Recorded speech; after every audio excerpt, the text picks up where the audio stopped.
বর্তমান যারা ক্ষমতায় আসীন আছেন তাদের পদমর্যাদা বা কারা, কারা আছেন সে সম্পর্কে একটু উল্লেখ করতে চাই। রাষ্ট্রপতি হচ্ছেন মোহাম্মদ শাহাবুদ্দিন। উনি বাংলাদেশ আওয়ামী লীগ থেকে নির্বাচিত এবং ২০২৩ সালের ২৪শে এপ্রিল উনি ক্ষমতা গ্রহণ করেন। প্রধানমন্ত্রীর পদ হচ্ছে খালি। প্রধান উপদেষ্টা হচ্ছেন ডক্টর মোহাম্মদ ইউনূস। উনি কোনো দল থেকে নির্বাচিত নন, তার মানে হচ্ছে উনি আমজনতার নেতা ওকে। আর সংসদে স্পিকার নেই, সেটা খালি। আর প্রধান বিচারপতি যিনি তিনি হচ্ছেন সৈয়দ রেফাত আহমেদ, নির্দলীয়। উনি হচ্ছে ২০২৪ সালের ১০ই আগস্ট নিয়োগ পান। তো উল্লেখ্য, ডক্টর মোহাম্মদ ইউনূস নিয়োগ পান হচ্ছেন ৮ই আগস্ট ২০২৪ সাল। তো তাকে কে নিয়োগ দিয়েছেন?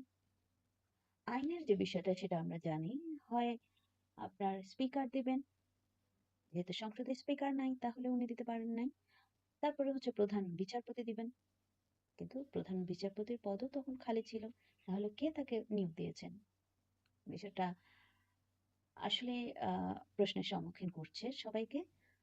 বন্ধুরা, আপনারা কে কি জানেন এ সম্পর্কে কমেন্টে লিখে জানান, তাহলে আমরা পরিষ্কার ধারণা পাবো আশা করি।